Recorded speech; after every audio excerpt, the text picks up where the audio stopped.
Números capítulo 11.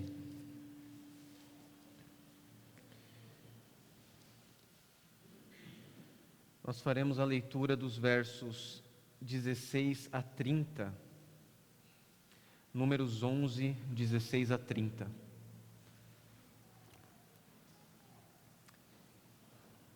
Queridos, na igreja de Jundiaí, onde eu sirvo, nós usamos a tradução NAA, e eu esqueci que os irmãos usam ARA. Então eu trouxe essa tradução, é bem parecida, mas talvez você perceba algumas palavrinhas diferentes, tá? Eu peço desculpas, realmente eu me esqueci. Na próxima eu trago a ARA. Mas Números 11, de 16 a 30. Nos diz assim a palavra do Senhor.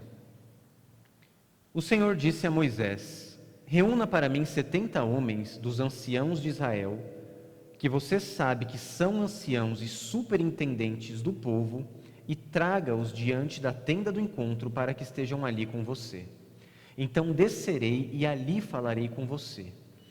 Tirarei do Espírito que está sobre você e o porei sobre eles, e eles ajudarão você a levar a carga do povo, para que você não tenha de levá-la sozinho. Diga ao povo: santifiquem-se para amanhã e vocês comerão carne, porque vocês choraram aos ouvidos do Senhor, dizendo: quem nos dará carne para comer? A vida era melhor no Egito. Por isso o Senhor lhes dará carne e vocês poderão comer.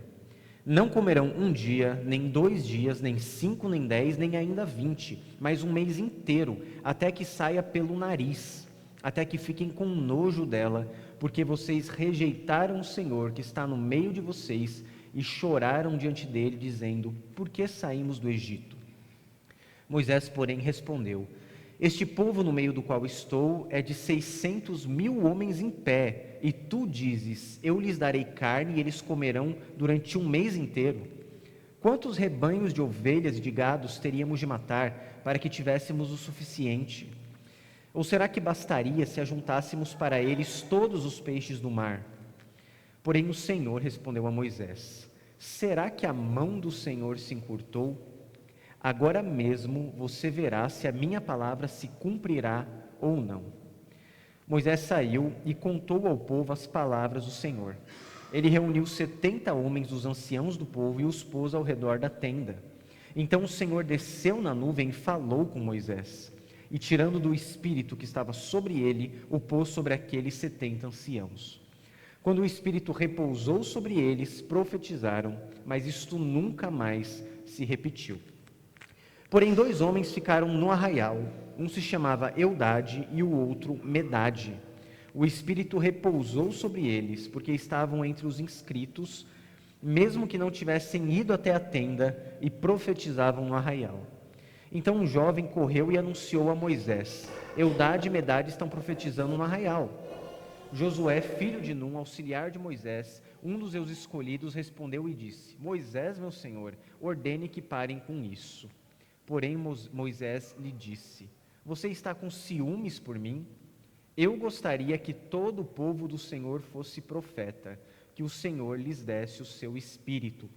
Depois Moisés se recolheu ao arraial, ele e os anciãos de Israel. Até aqui a palavra do Senhor. Vamos orar.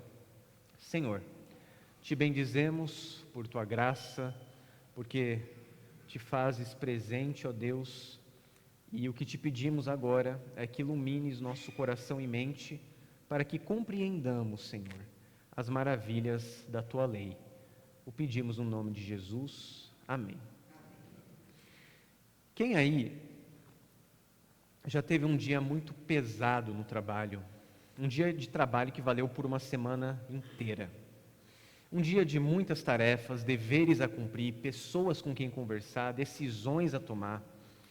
Sabe, aquele dia em que a gente já acorda sabendo que vai ser cheio, pensando: olha, eu preciso de mais ou menos 48 horas nesse dia para resolver o tanto de coisa que eu tenho para fazer. A gente tem esse tipo de experiência cotidianamente.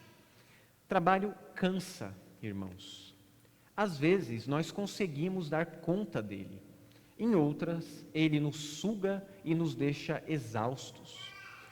E o interessante é que há certa dubiedade nisso, porque as pessoas encaram o trabalho de maneira diferente. Para muitos, o ofício que exercem é o significado da vida, e não existe nada mais prazeroso do que chegar em casa do trabalho, fazer muitas coisas no trabalho, voltar para casa, almoçar rápido para cumprir as obrigações, voltar para trabalhar até tarde, fazer hora extra, chegar em casa bem tarde e aí ótimo. Esse foi um dia bom. Agora eu posso dormir o sono dos justos. É o que as pessoas que amam trabalho pensam.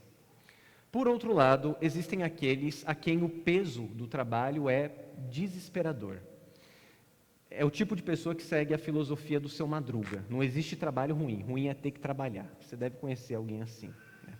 São as pessoas que trabalham porque precisam, mas não têm alegria no ofício que exercem.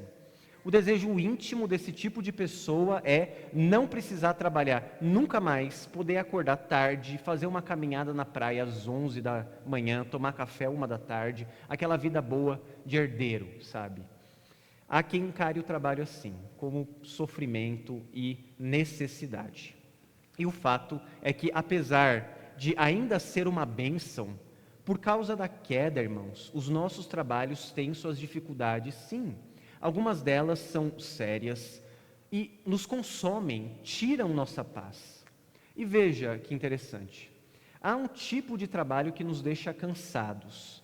E esse é o trabalho que costuma dar certo. A gente trabalha muito e no fim do dia, cansados, dormimos em paz porque as coisas deram certo. O time está engajado, a empresa deu lucro, o relatório é positivo, o carro do cliente foi entregue, os produtos chegaram, os filhos estão com saúde, são obedientes, está tudo bem. Nós trabalhamos muito, nos cansamos, mas tudo certo. Dormimos em paz. Só que existe um tipo de trabalho que nos deixa cansados e a gente não consegue descansar. Esse é o tipo de trabalho que está dando errado. A gente se esforça, luta, pensa, gasta tempo, dá o nosso melhor, se humilha, se esguela, vai até o limite da força e parece que a coisa não anda, não dá certo.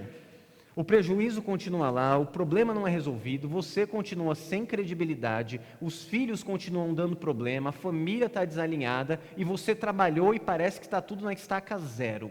Não teve mudança nenhuma. Morto de cansado e sem paz, exausto, mas tão preocupado que, apesar de cansado, o sono não vem. É o cansaço que não acha descanso. E no texto que nós lemos, irmãos, o Senhor responde a um Moisés cansado. Um homem que, esmagado pelo fardo do seu trabalho diário, ficou exaurido. Um líder consagrado, santo, fiel a Deus, que fez tudo que estava ao seu alcance para servir a Deus e servir o povo, mas se cansou. A ponto de dizer nos versos anteriores aos que nós lemos, ao Senhor: se me tratas assim, Senhor, mata-me de uma vez. Eu estou cansado. E ele também disse: se achei favor aos teus olhos, eu peço que não me deixes ver a minha miséria. E adivinha só, meu irmão, o Senhor não deixa seu servo na miséria, mas o ajuda.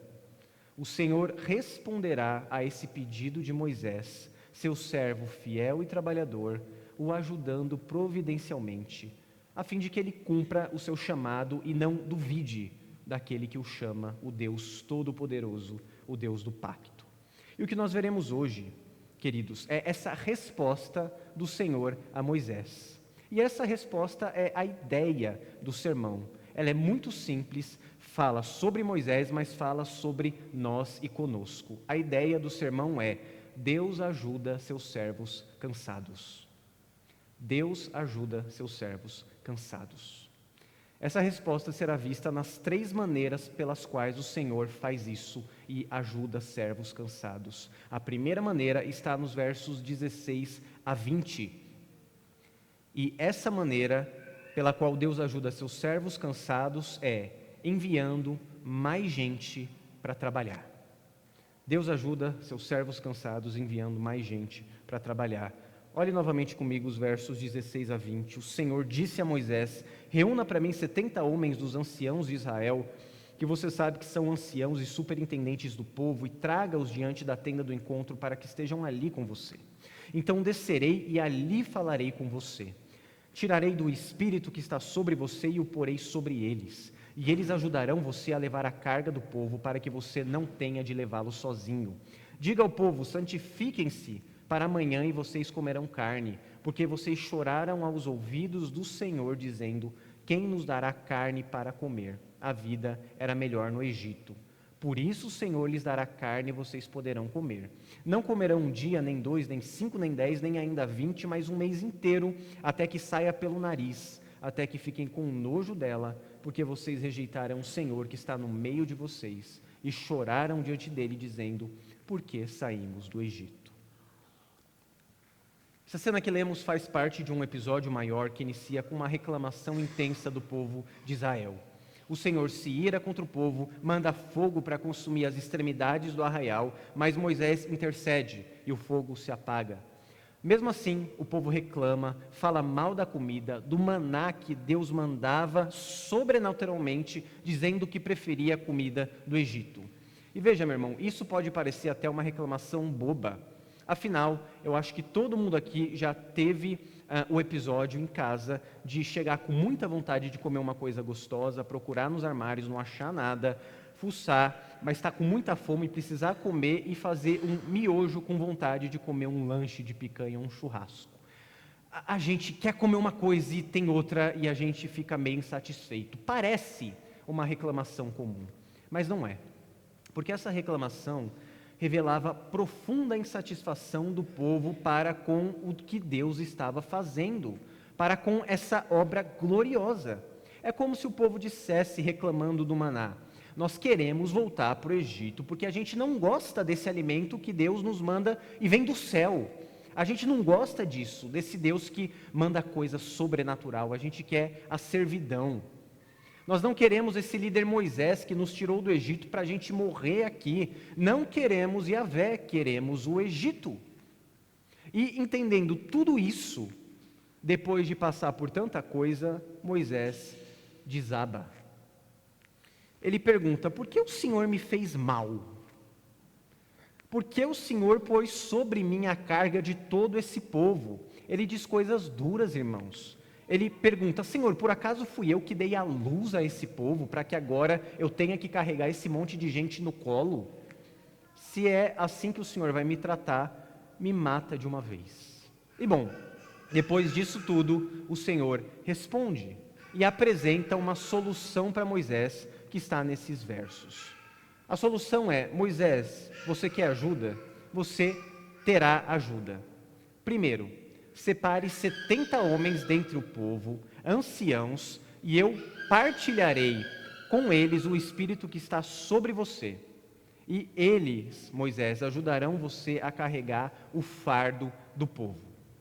Segundo, eu vou mandar carne para o povo. Manda o povo se santificar, que eu vou mandar a carne que eles estão pedindo tanto.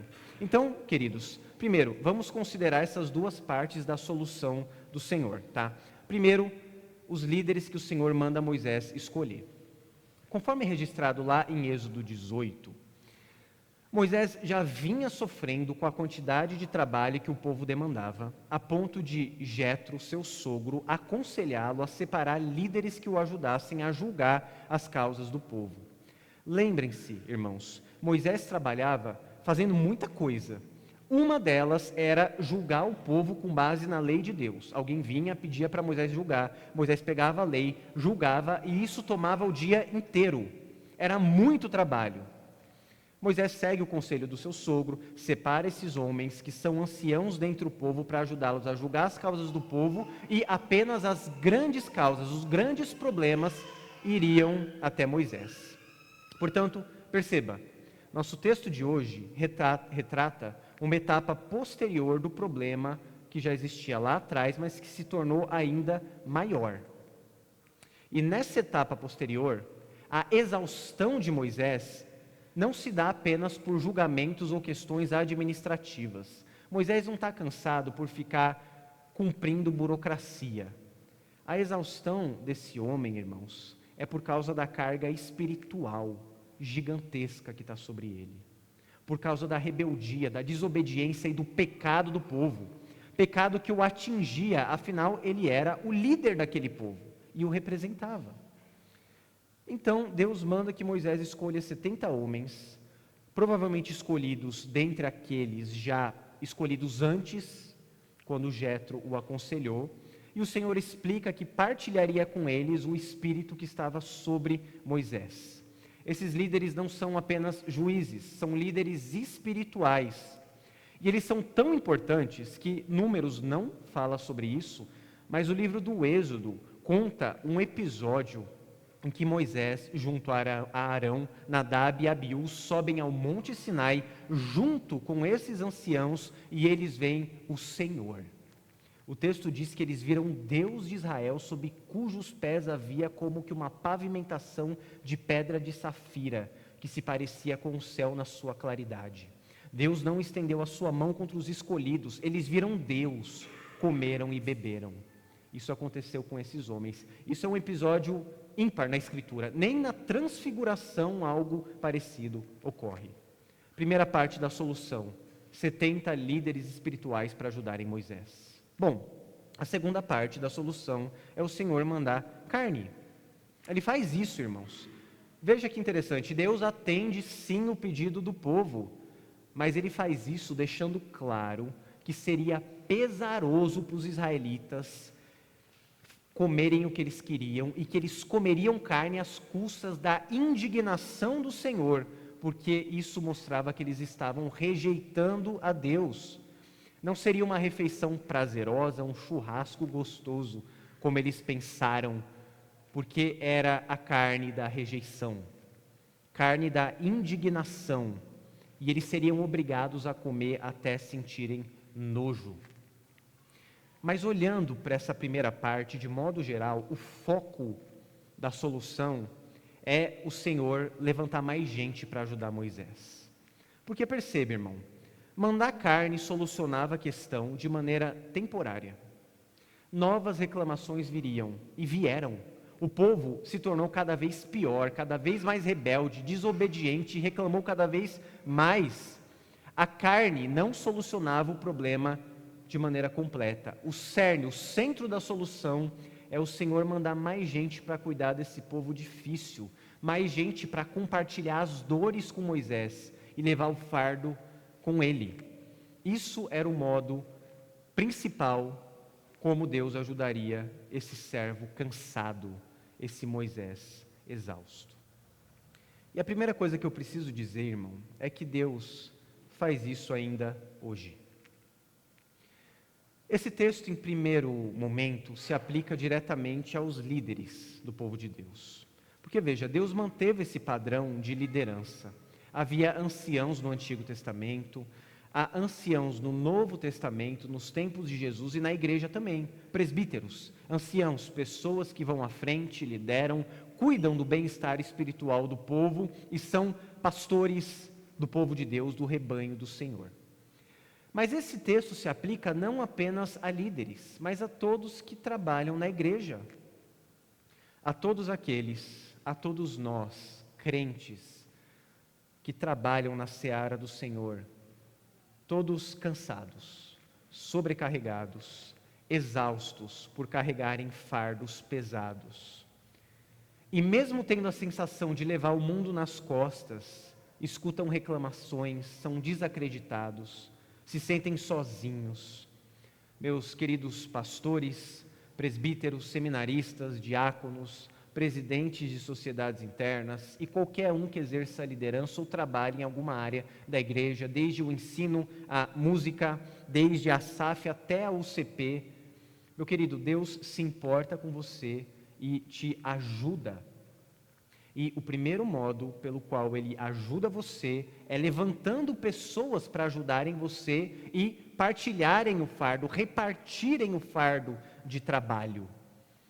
Você não tem que fazer tudo sozinho. Essa reclamação de Moisés mostra isso. Ninguém aguenta fazer muito trabalho por muito tempo sozinho. E quem decide, meu irmão, fazer isso suportando tudo sozinho, fica amargurado, isolado, ensimesmado e com vontade de deixar tudo e morrer. E repare, a reclamação de Moisés, apesar de, óbvio, haver pecado nela, falta de confiança, como todos nós também pecamos e temos falta de confiança porque somos pecadores, mas a reclamação é legítima, irmão. Era muita coisa mesmo. Moisés era um mediador e levava muita carga sozinho. Mas Deus o ajuda, repartindo o peso, mostrando que Moisés não estava só. E mostrando, sobretudo, meu irmão, que não há mediador, líder ou qualquer servo de Deus que seja capaz de carregar o peso de reclamação e pecado do povo sozinho. Ninguém consegue fazer isso. Ninguém. Exceto uma pessoa que carregou de uma vez o pecado de todos nós. Um outro mediador. Mas sobre esse mediador a gente vai falar daqui a pouco. Por ora, a primeira maneira pela qual Deus ajuda seus servos cansados é enviando mais gente para trabalhar. Mas há uma segunda maneira pela qual Deus faz isso também. E a segunda maneira pela qual Deus ajuda seus servos cansados é os ouvindo. Isso está nos versos 21 e 22. Veja comigo a leitura novamente. Moisés, porém, respondeu: Este povo no meio do qual estou é de 600.000 homens em pé. E tu dizes: Eu lhes dei carne e eles comerão durante um mês inteiro.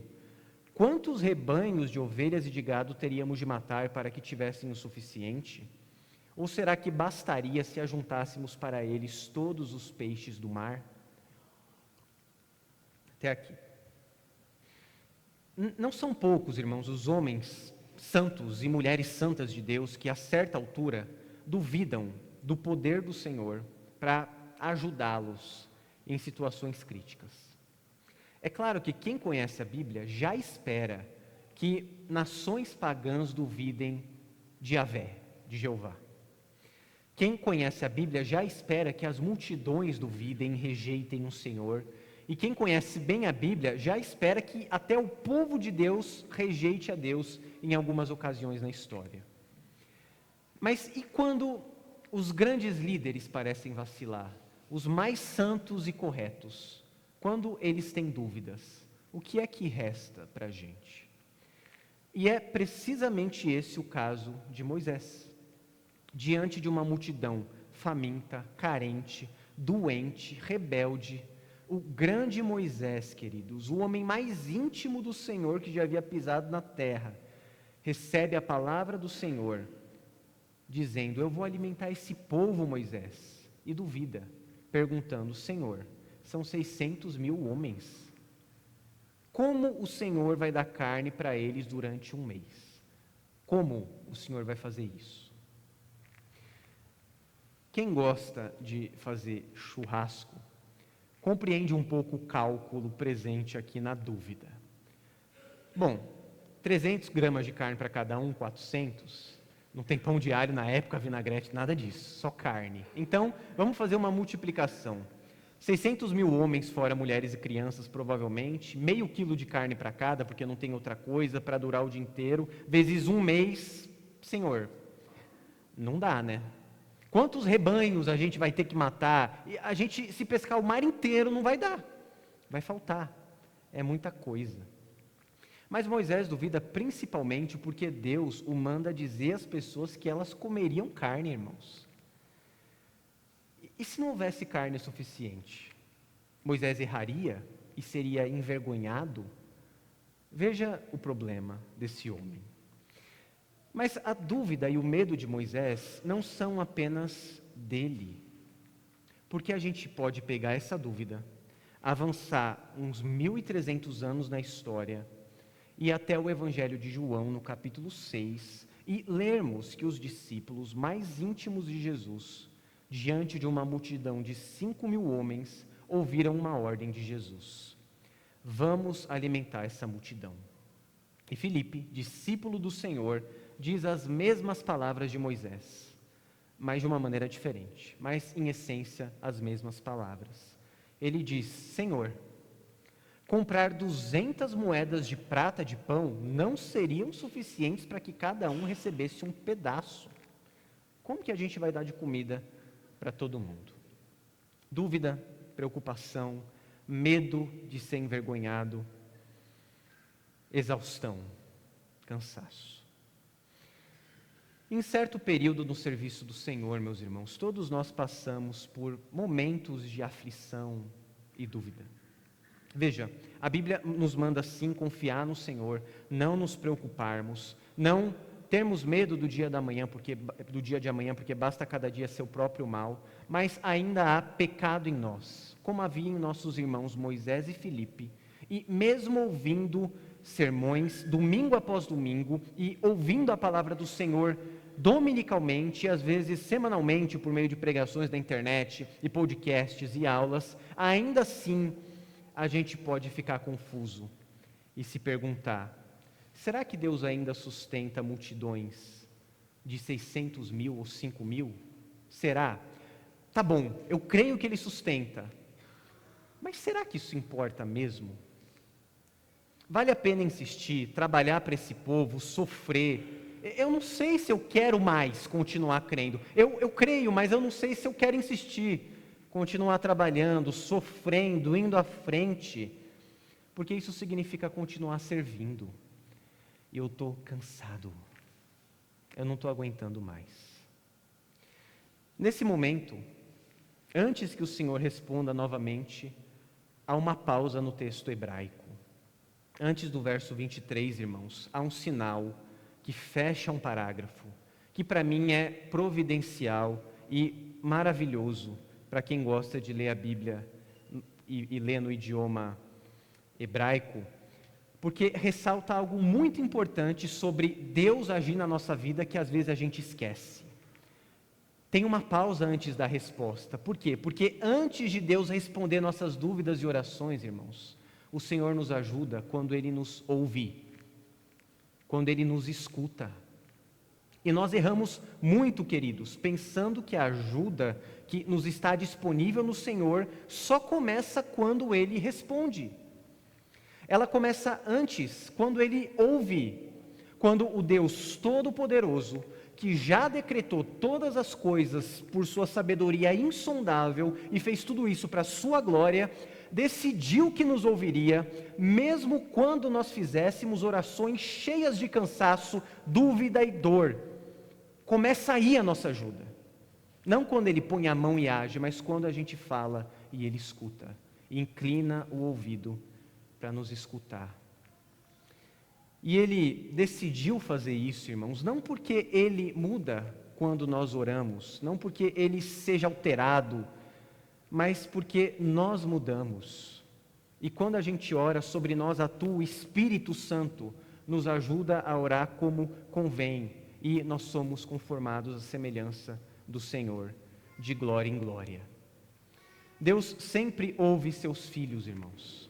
E nessa graça da oração, nós aprendemos com Moisés, Filipe, com todos aqueles que em momentos de aflição já oraram com um espírito fraco, dolorido, duvidoso, titubeante, que o Senhor sempre nos escuta e então responde. Mas primeiro Ele ouve. E isso já faz parte da ajuda que Ele nos dá. Deus ouve você sempre que você ora. E quando Ele responde, Ele te dá o que você pediu, ou o que você pediria se você soubesse tudo que Ele sabe. Segunda maneira pela qual Deus ajuda seus servos cansados é os ouvindo. Mas há uma terceira e final maneira nesse texto pela qual o Senhor ajuda servos cansados, que está nos versos 23 a 30. E essa maneira é maravilhosa, irmãos. A maneira é confirmando seu testemunho. Deus ajuda seus servos cansados, confirmando seu testemunho. Olha novamente comigo os versos 23 até 30, que fecham esse sermão. Porém o Senhor respondeu a Moisés: será que a mão do Senhor se encurtou? Agora mesmo você verá se a minha palavra se cumprirá ou não. Moisés saiu e contou ao povo as palavras do Senhor. Ele reuniu 70 homens, os anciãos do povo, e os pôs ao redor da tenda. Então o Senhor desceu na nuvem e falou com Moisés. E tirando do Espírito que estava sobre Moisés, o pôs sobre aqueles 70 anciãos.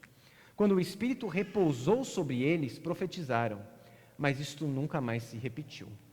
Porém 2 homens ficaram no arraial. Um se chamava Eudade e o outro Medade.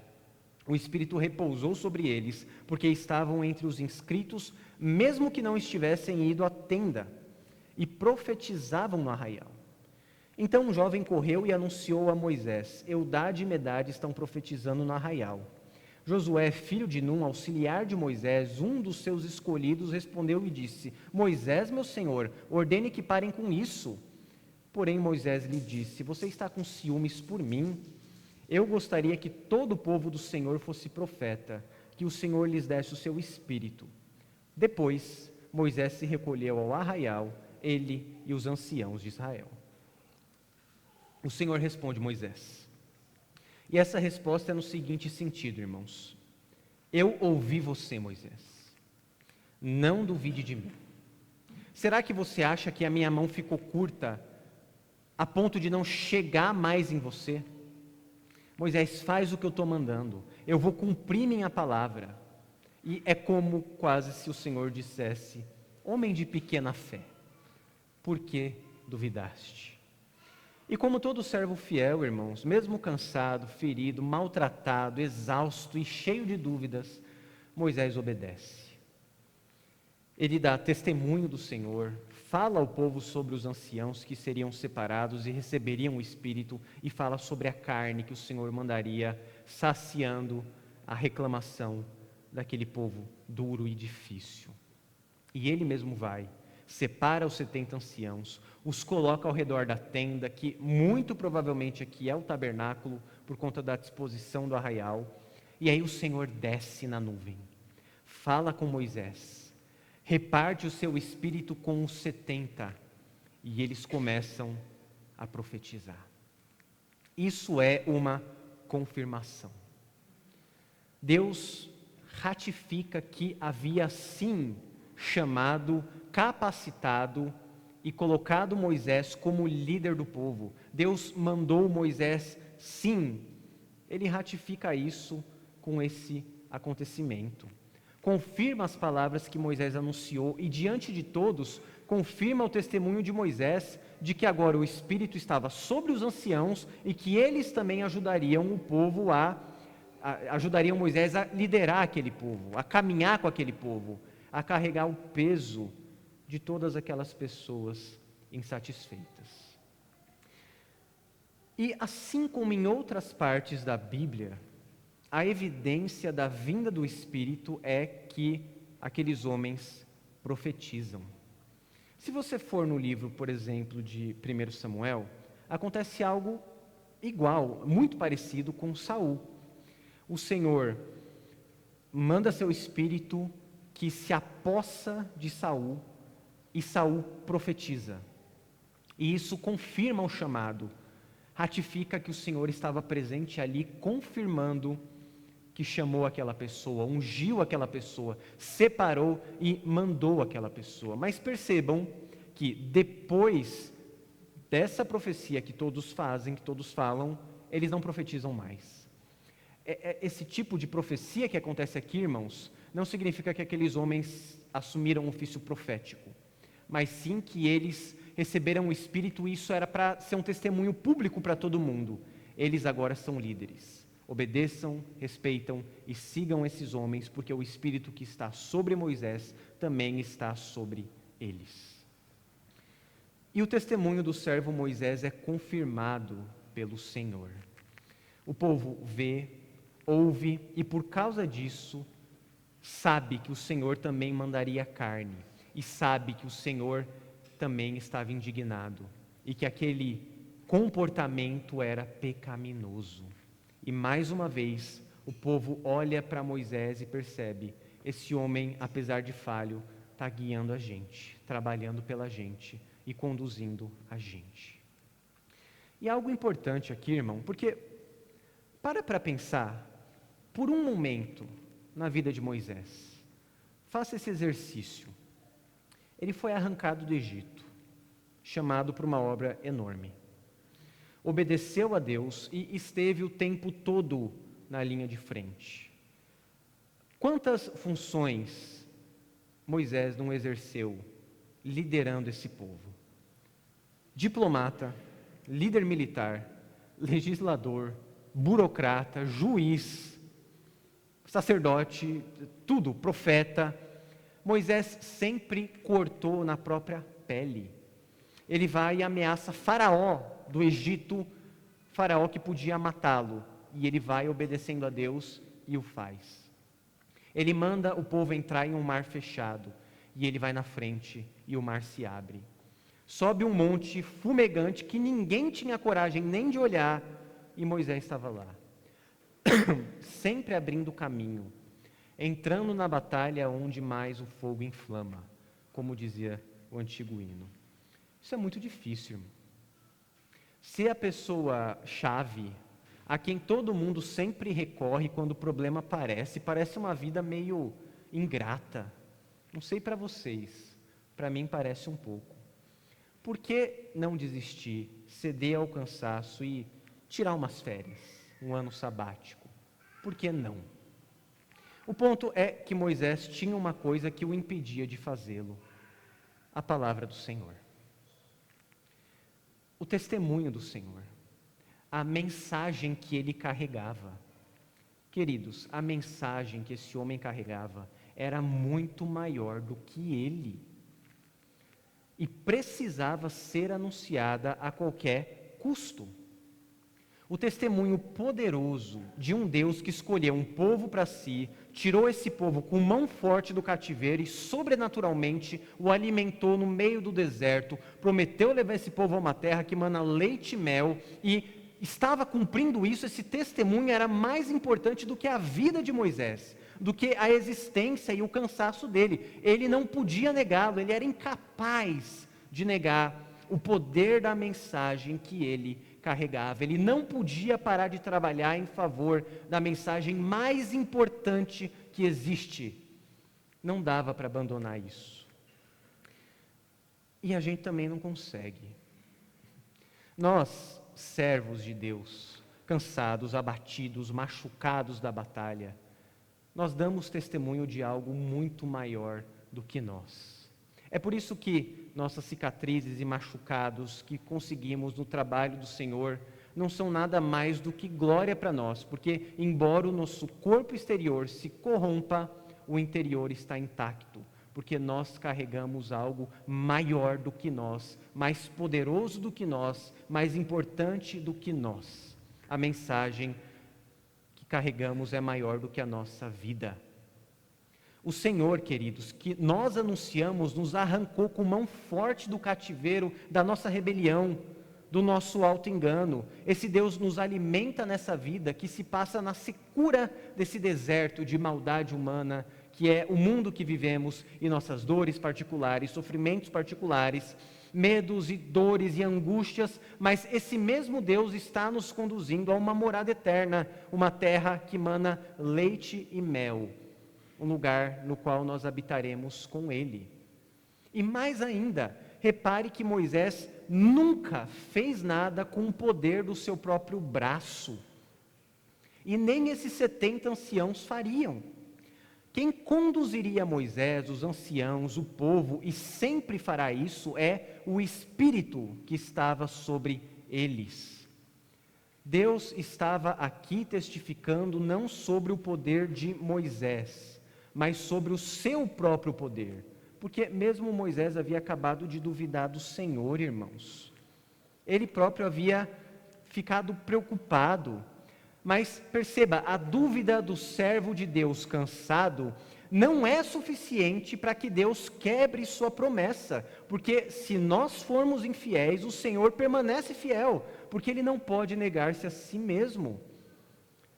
E Deus ratifica não apenas o testemunho de Moisés, mas amplia o alcance desse evento extraordinário, porque no final do texto nos é dito que homens fora do arraial, chamados Eudade e Medade, receberam o Espírito também e começaram a profetizar como os anciãos. Veja, esses homens estavam escritos, ou seja, eles também eram daqueles escolhidos anteriormente. Por algum motivo que nós não sabemos qual, eles não foram para onde os outros estavam. Mesmo assim, o Senhor derrama o Espírito sobre eles e eles profetizam. Bom, Josué, movido por zelo, não por ciúme provavelmente, pelo menos não parece o que o texto diz, apesar de Moisés repreendê-lo, fala: Moisés, pede para que eles parem com isso. Mas o interessante disso aqui, irmãos, o que eu acho mais interessante no texto e mais gritante no texto, é que não nos são contadas as profecias desses homens, nem dos 70, nem de Eudade e Medade. A Bíblia não fala, eles profetizaram tal coisa, não foram registradas, mas tem uma profecia aqui que é registrada. E é a profecia que sai da boca de Moisés, quando ele diz: você está com ciúmes por mim? Eu gostaria que todo o povo do Senhor fosse profeta, que o Senhor lhes desse o seu Espírito. Esse desejo de Moisés, essa profecia, é também anunciada depois por outro profeta chamado Joel, e se cumpre de maneira surpreendente muitos anos depois, quando Jesus sobe aos céus e também deixa uma promessa aos discípulos: creiam, vocês serão revestidos de poder.